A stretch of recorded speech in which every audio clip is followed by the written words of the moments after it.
This channel does not promote any violent, harmful, or illegal activities. All content provided by this channel is meant for an education purpose only.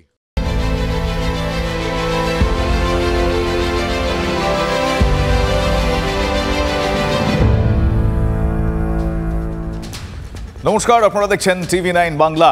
রাত ৮টা মানেই টিভি9 বাংলার পর্দায় হাজির ঠোঁটকাটা। আজ ঠোঁটকাটা, আমি শুভজিৎ। আর ঠোঁটকাটা হাজির মানেই ঠোঁটকাটার সঙ্গে হাজির সেই সমস্ত প্রশ্ন যা আপনাদের ঠোঁটকাটা আমি করি প্রতিনিধিত্ব।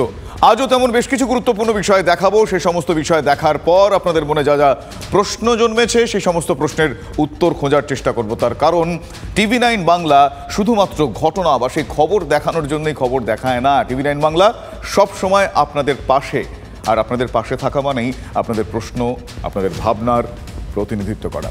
আজ ঠোঁটকাটার শুরুতে একটা গল্প বলবো আপনাদের। গল্প বললাম বটে আমি, তবে এটা গল্প হলেও সত্যি। এটা খেলার গল্প, কিন্তু খেলা হবে কি করে? মাঠ রয়েছে, তবে ফুটবল নেই। আর গোলপোস্ট, পোক্ত গোলপোস্টই বা কোথায় রয়েছে? নেই। এ যেন এক প্রকার ঢাল নেই, তরোয়াল নেই, নিধিরাম সর্দারের দশা।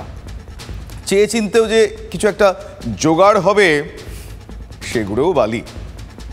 ঘাটালের মনসুকা গ্রামের দক্ষিণ খড়গপুরের খুদেরা তাই খুবই চিন্তায়, বলা ভালো তারা অনেকদিন ধরেই চিন্তায়। এর প্রশ্ন হলো, নিরসন হবে কি করে? What next? তাহলে কি ৭-৫ ভেবেও যখন কোনো রকম কুল কিনারা মিলছে না, হঠাৎ করেই ওই বলে না মেঘনা চাইতেই জল বা বৃষ্টি, হঠাৎ করেই মেঘনা চাইতেই জল। সুযোগটা হুট করে এসে গেল। গ্রামের স্কুলের খেলার মাঠেই বসলো সমাধান এবং জনসংযোগ ক্যাম্প। আর সেখানে হাজির খোদ মহকুমা শাসক।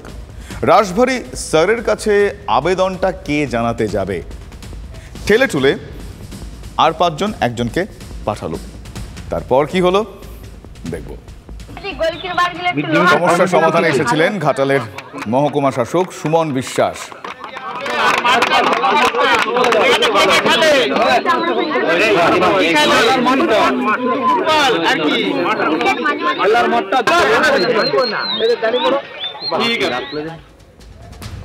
দেখালাম আপনাদের সেই ছবিটা।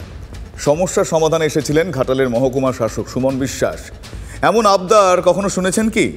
ততক্ষণে আবদারের কথাটা পেড়ে খেলা একেবারে জমিয়ে দিয়েছেন একরত্তি। দেখাই আপনাদের। স্যারকে বলেছি আমাদের মাঠে গোলকি নেই আর বল আমরা খেলতে পারছি না, তাই আমরা আবেদন করেছি। আমাদের নিয়ে দুয়ারে সরকার বসেছিল। কি আবেদন করেছিলেন? ফুটবল আর গোলকি বাড়াতে। কি বললেন স্যার? স্যার বলেছেন হ্যাঁ। তারা বলছিল যে তাদের একটা পার্মানেন্ট গোল পোস্ট, মানে লোহার তৈরি গোল পোস্ট দরকার আর ফুটবল দরকার।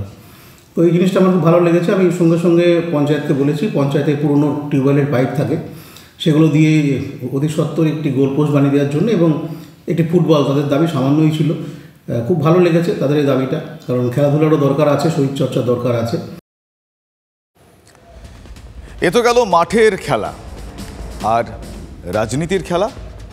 খেলা হবে বলা বলো, খেলা তো কবে থেকে চলছে মনে নেই আপনাদের? নিশ্চয়ই মনে আছে। আরও একবার মনে করাই, ২১-এর ভোট, মানে ২০২১-এর ভোট। খেলা হবে, খেলতে হবে, এটা মাথায় রেখে রাখতে হবে এবং খেলতে গেলে জিততে হবে।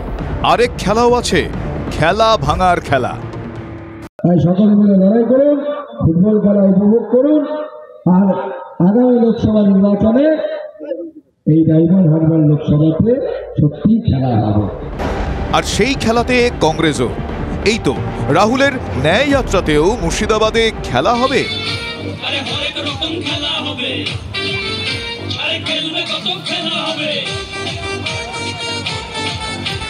শুক্রবার তখন মুর্শিদাবাদে রাহুল আর কলকাতায় ধর্নায় মমতা। এটা ভোটের আগে আরেকটা ঢপের কীর্তন তৈরি হবে। মানুষকে বলবে, দেখো ১০০ দিনের কাজে আমি কত বড় আন্দোলন করছি। এর আগে খোকাবাবু নাকি ১ লক্ষ লোক নিয়ে যাচ্ছিল, যে কটা নেতা গেল 5 স্টার থেকে, তারপর পালিয়ে এসছে। ওসব ড্রামাবাজিতে কোনো লাভ হবে না। মমতা চোর, ক্যাগ রিপোর্টে প্রমাণিত হয়েছে ২ লক্ষ কোটি টাকা মমতা চুরি করেছে। আমি অল আউট খেলায় খেলবো, অল আউট জিতবো, অল আউট খেলবো। খেলাও হবে, খেলতেও হবে, জিততেও হবে। শুনলেন? তাহলে কি এবার অল আউট খেলা? খেলতেও হবে, আবার জিততেও হবে। রাজনীতির সেই খেলাটাই তো আজ খেলে দিলেন মমতা বন্দ্যোপাধ্যায়। সেই কবে থেকে চলছে বলুন তো? 100 দিনের বকেয়া, আবাসের বকেয়া, তা নিয়ে তোলপাড় এ বাংলার রাজনীতি, আর নতুন করে বলার অপেক্ষা রাখে না। শাসকের কাছে যেটা বঞ্চনা, সেটা কিন্তু আবার বিজেপির মুখে অন্য নাম হয়ে যাচ্ছে। হ্যাঁ, শাসকের মুখে, শাসকের কাছে বঞ্চনা, বিজেপির কাছে সেটা দুর্নীতি। আর এ নিয়ে কেন্দ্র রাজ্য চিঠি চাপাটি এখনো পর্যন্ত কম হয়নি, আপনারা জানেন। প্রায় 150-রও বেশি সেন্ট্রাল টিম রাজ্যে ঘুরে গিয়েছে, ধর্ণা হয়েছে, আন্দোলন হয়েছে, আবার বকে আছে প্রধানমন্ত্রীর সঙ্গে সাক্ষাৎও করেছেন এ রাজ্যের মুখ্যমন্ত্রী। কিন্তু তাতেও শিকে খুব একটা ছেড়েনি, তাই তিনি আবারও তার পুরনো পথে, মানে ধর্নার পথে। আর সেই মঞ্চ থেকেই মমতা বন্দ্যোপাধ্যায় বললেন, একবার শুনি। আপনারা আমার কাছে কি আশা করেন?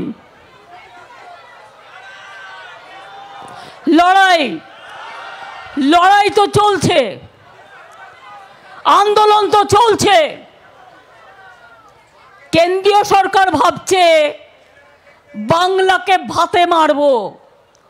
আমি আমার প্রথম পদক্ষেপ আজ বলে যাই, 21 লক্ষ মজদুরকে যাদের টাকা কেন্দ্রীয় সরকার দেয়নি, আগামী 21শে ফেব্রুয়ারি তাদের টাকা তাদের ব্যাংক অ্যাকাউন্টে চলে যাবে, রাজ্য সরকার দেবে।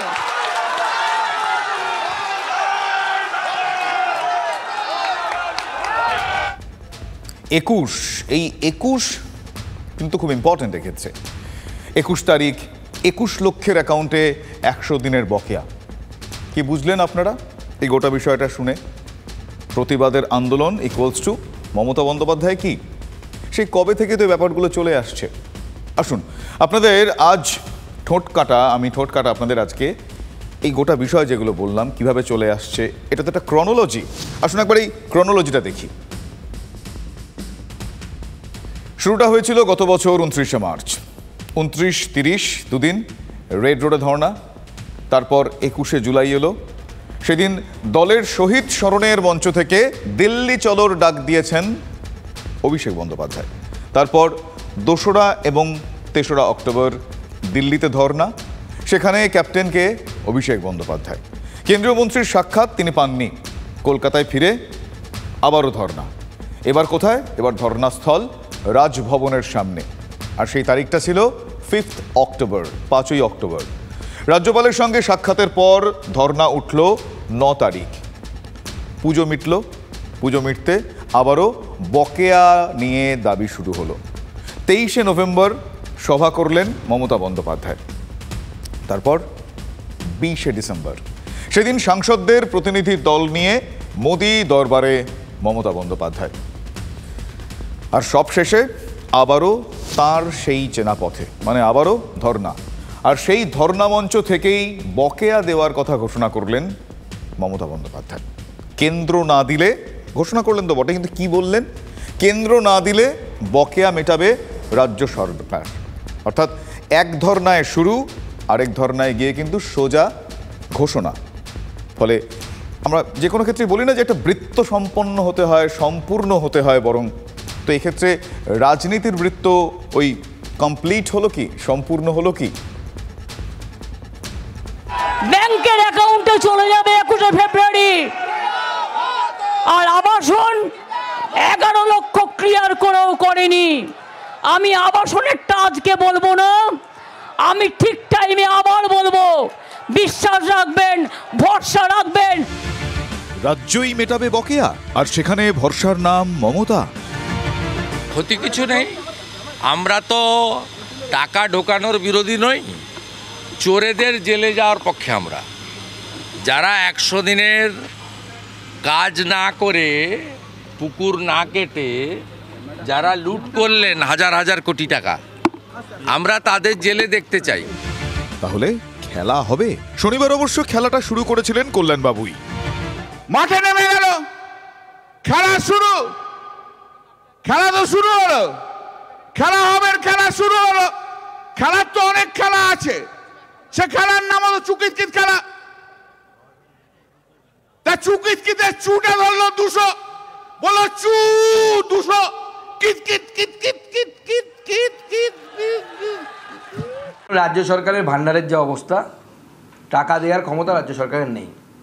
আইদার ওই মদের ট্যাক্স, পাউচ প্যাক, ডেয়ার লটারি টাকা, অথবা কেন্দ্র সরকারের টাকা সাইফন করবেন অন্য জায়গায়, যেরকম করেন উনি। ফলের বেড়াল তো বেরিয়েই পড়লো।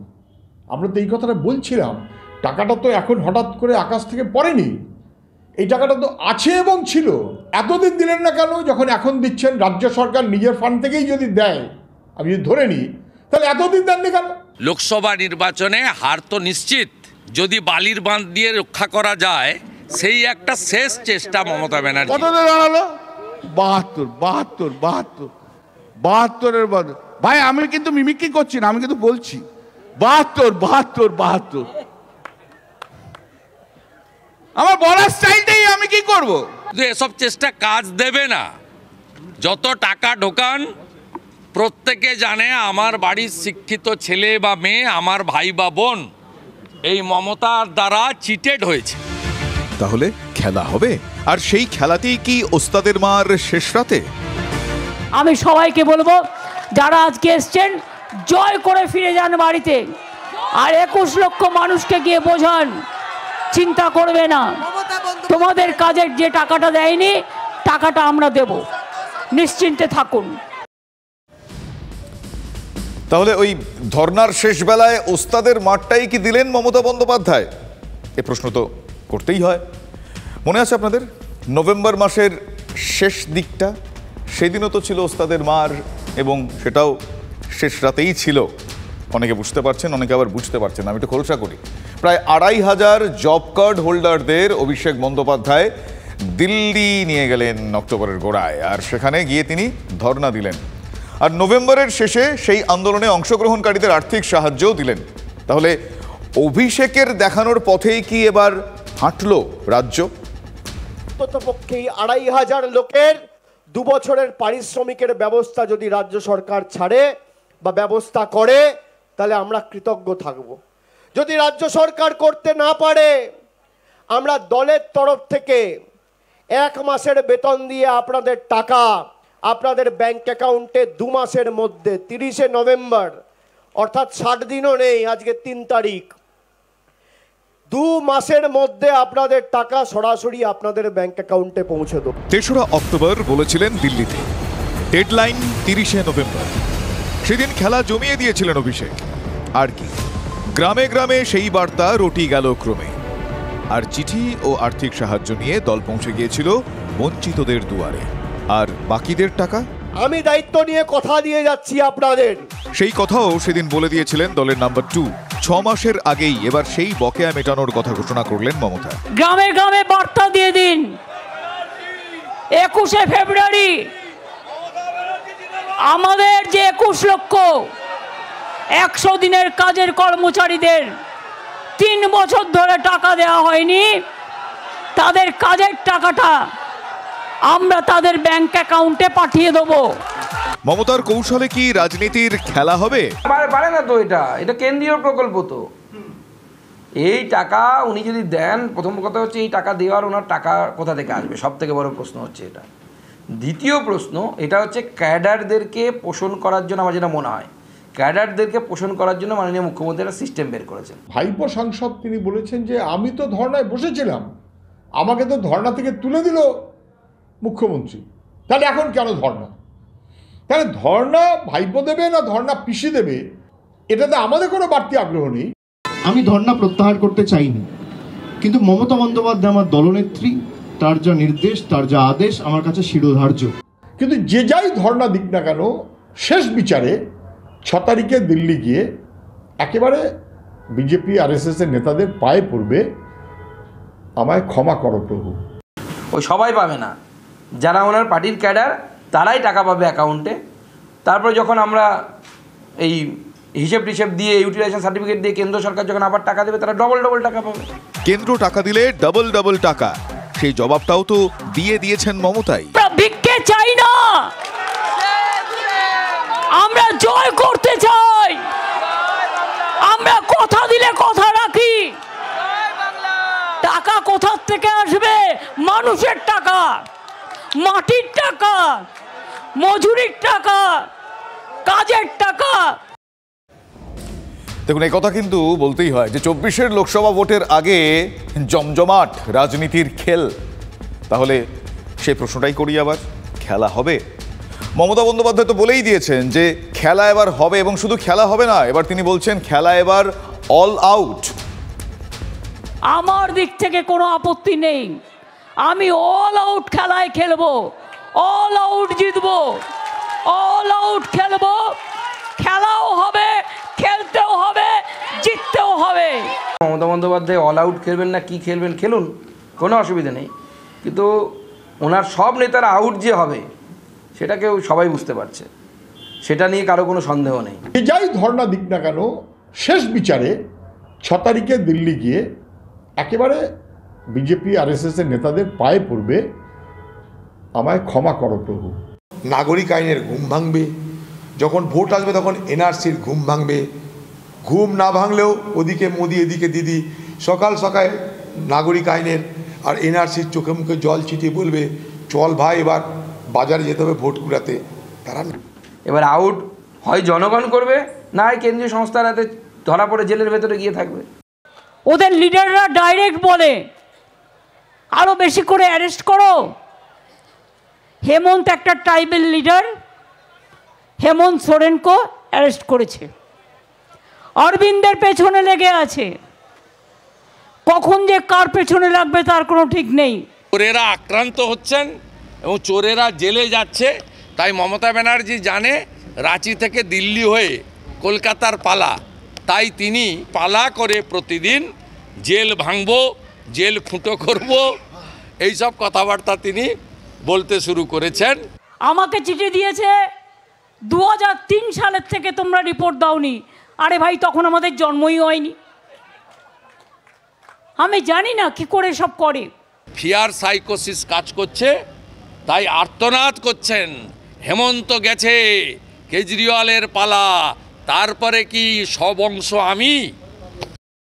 সব রাজ্য এইভাবে যদি এগিয়ে যায়, সব পন্টাল অর্গানাইজেশন যদি এগিয়ে যায়, সব রিজিওনাল পার্টি যদি এগিয়ে যায়, সব ন্যাশনাল পার্টি যদি এগিয়ে যায়, আমি বিশ্বাস করি বিজেপি যদি ভাবে আমি চিরকাল থাকবো, চিরকাল কেউ থাকে না। ওরা অনেক অত্যাচার করেছে, আর না, আর না, আর না। এটা পরিকল্পিত ষড়যন্ত্র। হেমন্ত সোরেনের গ্রেফতারি নিয়ে ধর্ণা মঞ্চ থেকে গতকাল এভাবেই গর্জে ওঠেন মমতা বন্দ্যোপাধ্যায়। শোনাবো আপনাকে। একমাত্র আদিবাসী মুখ্যমন্ত্রী হেমন্ত, তার কেসে স্টে ছিল, একমাত্র ট্রাইবেল মুখ্যমন্ত্রী, তাকে গ্রেফতার করে দিয়েছে। এরপর ওরা কে নেতা হবে সেটা ঠিক করেছে, তাদেরও তো শুনছি নাকি ফ্লাইট ক্যান্সেল করেছে। তো মহা মুশকিল ভাই। বন্ধু হেমন্তের পাশে আছি বার্তা দিতে শুক্রবার পার্লামেন্টেও মমতার দলের সাংসদরা ওয়াকআউট করেন। এমনকি মন্ত্রী মলয় ঘটকের উদ্দেশ্যেও মুখ্যমন্ত্রীকে বলতে শোনা যায় যে বিজেপির বিরুদ্ধে কিছুই তো বলছে না দেখছি। তবে রেড রোডের ধর্ণা মঞ্চে বসে প্রকাশ্যে বলেননি। 2 বর্ধমান জেলা নিয়ে সাংগঠনিক বৈঠক ছিল, আলোচনার মাঝে হঠাৎ তিনি আইনমন্ত্রীর দিকে তাকিয়ে বলেন, মলয় তুমি তো বিজেপির বিরুদ্ধে কিছুই বলো না। মমতা এ নিয়ে আর কথা বাড়াননি, কিন্তু বঙ্গের রাজনীতি মমতার কথায় কিন্তু একেবারে অন্যরকম ইঙ্গিত পাচ্ছে। জাতে মাতাল তালে ঠিক এরা। ইডি সিবিআই ডাক ছিল মাঝখানে, বলা বন্ধ করেছে শুধু নয়, তার জন্য কত উৎকোচ দিয়েছে সেটাও দেখতে হবে। ইডি সিবিআই এই বাংলায় প্রচুর পরিমাণ কামাই করছে, এরা ঝোলা ভরে ভরে দিয়ে আসছে, তাই থামছে, কখনো থামছে কখনো গতি বাড়ছে। ও ভূত দেখছে, ভূত দেখছে মমতা ব্যানার্জি। মলয় ঘটককে বলছে, একে বলছে, তাকে বলছে, এরা তো কর্মচারী, এটা তো পার্টি নয়, এটা কর্মচারী। এরা কর্মচারীরা এইসব কথা শুনছে। উনি তৃণমূলের নেতাদের কে কতটা বিজেপির পক্ষে অথবা বিরুদ্ধে তার ভিডিও রেকর্ড চেয়েছেন, যাতে ওর চাইতে কেউ আবার বেশি প্রো বিজেপি না হয়, তাহলে ওনার গুরুত্বটা একটু কমে যায়। এবার প্রশ্নটা হলো, তাহলে বিরোধীদের এই প্রশ্ন তোলার সুযোগটা কি তিনি নিজেই করে দিলেন? ভারতবর্ষে সবাইকে ভয় দেখিয়ে জেলে পুরে দিলেও আমাকেও যদি জেলে পড়েন আমি জেল থেকে ফুটো হয়ে বেরিয়ে আসব। নির্বাচনে জেতার জন্য সবাইকে জেলে পুড়ছেন, আমাদের সবাই চোর আর আপনারা সাধু। চোরেদের জমিদার, জোরদার, চোরের মায়ের বড় গলা, শূন্য কলসি বড্ড বাজে বেশি। কেজরি সোরেনদের নিয়ে এজেন্সির তৎপরতায় এভাবেই বিজেপির বিরুদ্ধে সুর চড়ান মমতা। পাল্টা বিজেপিও বলতে শুরু করে মমতা ভয় পেয়েছেন। এই কেজরিওয়াল বলুন, হেমন্ত সোরেন বলুন, এরা কিন্তু বাঁচার জন্য নোটিশ পাওয়ার পরে হায়ার জুডিশিয়ারিতে গেছেন। হায়ার জুডিশিয়ারি কখনোই এদেরকে এন্টারটেন করেনি। তাহলে মমতা ব্যানার্জি আজকে যে অভিযোগ করছেন এটা শুধুমাত্র কেন্দ্রীয় সরকারের বিরুদ্ধে নয়, বিচার ব্যবস্থার বিরুদ্ধে। মমতা ব্যানার্জি সবসময় দুর্নীতিগ্রস্ত দোষীদের সঙ্গেই থাকে না, কারণ তার আশেপাশে যারা থাকে সব কটা এরকম দুর্নীতিগ্রস্ত, আর উনি ভয় পেয়েছেন যদি ওর গায়ে হাত পড়তে পারে। যদিও উল্টো সুরেই কথা বলছেন অধীর রঞ্জন চৌধুরী। রাহুল গান্ধীকে আপনি সঙ্গে নাই বা হাঁটতেন, ফোন করে তো বলতে পারতেন যে তুমি আমার রাজ্যে এসছো, তোমাকে অভিনন্দন জানাই। কিন্তু আপনি পারছেন, তার কারণ একটাই, নিজের খোকা বাবুকে বাঁচাতে হবে। ইডি সিবিআই সকলের কাছে যাই, খোকা বাবুর কাছে যাই না। খোকা বাবুর কাছে না যায় যাতে, সেটাকে সুনিশ্চিত করার জন্য তদবিরের শেষ নাই। ইডি সিবিআই কেন শাসকে নরম হচ্ছেন সে ব্যাখ্যাও নিজের মতো দেন অধীর। এদের সঙ্গে খোকা বাবুদের খুব ভালো রিলেশন আছে। খোকা বাবুর যারা টিমের লোক, ইডি সিবিআই তাদের প্রতি ধীরে ধীরে নরম হচ্ছে, খেয়াল করে দেখবেন। তাই বিজেপির বিরুদ্ধে কথা বলা বন্ধ হয়ে গেছে। সেটিংয়ের কথাই বলছেন প্রদেশ কংগ্রেস সভাপতি। মোদির সঙ্গে দিদির কি শর্তে আঁতাত হয়েছে আমরা জানতে চাই। মোদির রাজনৈতিক ব্যাকরণ, দিদির রাজনৈতিক ব্যাকরণ এক হয়ে গেল কেন? রাজনৈতিক এই চাপানোতরের মধ্যেই বনগাঁর প্রাক্তন পুরপ্রধান শঙ্কর আঢ্যর আইনজীবী আদালতে প্রশ্ন তুললেন, 26শে ডিসেম্বর ইডির নাম করে তাঁর মক্কেলকে সমন পাঠিয়েছিল কে? শনিবার আদালতে ইডি জানিয়ে দেয় সেই সমন তাদের ছিল না। তাহলে রেশন দুর্নীতিকাণ্ডে সেই ফেক সমন কার? সরগরম হয় আদালত। এখানেও রাজনীতি। এবার ডাকুর কথা বলি। হ্যাঁ, ডাকু মানে শঙ্কর আঢ্য। শঙ্কর আঢ্যর আইনজীবীর অভিযোগ তো আপনারা শুনেছেন। ইডির ডেপুটি ডিরেক্টর জেনারেল আদালতে কথা দিয়েছেন, তদন্ত করে দেখবেন গোটা বিষয়টা। কি করে জাল সমন গেল সেই বিষয়টা তদন্ত করে দেখবেন। আর এই শাসক দলেরই আরেক দোর্দণ্ড প্রতাপ নেতা শেখ শাহজাহান আদালতে অভিযোগ করলেন কি, শোনাই আপনাদের। আমার বিরুদ্ধে উইঞ্চ হান্ট চলছে, অর্থাৎ শয়তান সাজানোর একটা চেষ্টা চলছে। পিএমএলএ এর 17 নম্বর ধারায় অভিযোগ দায়েরের মতো তথ্য প্রমাণ নেই। পর্যাপ্ত প্রমাণ ছাড়াই ফাঁসানোর ব্যবস্থা হচ্ছে, চেষ্টা চলছে, কারণ তিনি রাজনীতি করেন। শাহজাহান যদিও সশরীরে হাজির হয়ে এসব বলেনি, আপনারা জানেন, বলেছেন নিজের আইনজীবী মারফত। তিনিও তো আর এক মেঘনাদ। ওই বলছিলাম না, শাসক দলে মেঘনাদ কম নেই। সন্দেশখালী কাণ্ডের পর আজ 1 মাস হতে চলল তিনি পুলিশের ধরাছোঁয়ার বাইরে। এমন সুরক্ষিত আশ্রয়ে আছেন, ইডির লুকআউট নোটিশেও কি বা এসে যায়।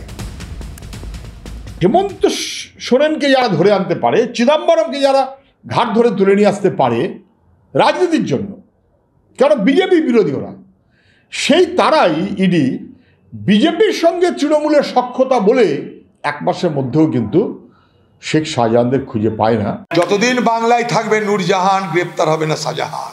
না, পাবেন না আপনি শাহজাহানকে পাবেন না, কারণ শাহজাহানকে মমতা পুলিশ মমতার নির্দেশে আড়াল করে রেখেছে। শেখ শাহজাহানরা পুলিশের ঘেরাটোপে থাকে। ইডি সন্দেশখালীতে গিয়ে সমনের নোটিশ টাঙিয়ে আসার পরেই আগাম জামিনের আবেদন করেছিলেন শাহজাহান। আর শনিবার সেই শুনানি ছিল। সেখানে শাহজাহানের আইনজীবী দাবি করেন শাহজাহানের বিরুদ্ধে যথেষ্ট তথ্য প্রমাণ নেই, নয়তো গ্রেফতার করা হতো। যদিও ইডির দাবি ছিল রেশন দুর্নীতির তদন্তে নেমে জ্যোতিপ্রিয় মল্লিকের কাছ থেকে যে চিঠি তারা পেয়েছিল তাতেই এই শাহজাহানের নাম ছিল। শাহজাহানের আইনজীবীর আবার প্রশ্ন, যদি চিঠিতে শাহজাহানের নামই থাকে তাহলে তাকে জিজ্ঞাসাবাদের জন্য কেন ইডি ডাকেনি? তার আগেই কেন বাড়িতে তল্লাশি চালাতে গেল? জবাবটা পরের শুনানিতে ইডি দেবে। তবে কোর্টে শুনানির মধ্যেই দ্বিতীয় হাজিরার নোটিশ পেয়ে গিয়েছেন এই শাহজাহান শেখ, আর সেটা হলো, সেই তারিখটা হলো আগামী 7ই ফেব্রুয়ারি। আগামী 7ই ফেব্রুয়ারি সল্টলেকে ইডির দপ্তরে তাকে হাজিরা দিতে হবে। প্রশ্ন এবার এই সন্দেশখালীর কোট আনকোট বাঘ এবার কি তাহলে তার ওই ডেরা ছেড়ে যাবেন সিজিওর দিকে?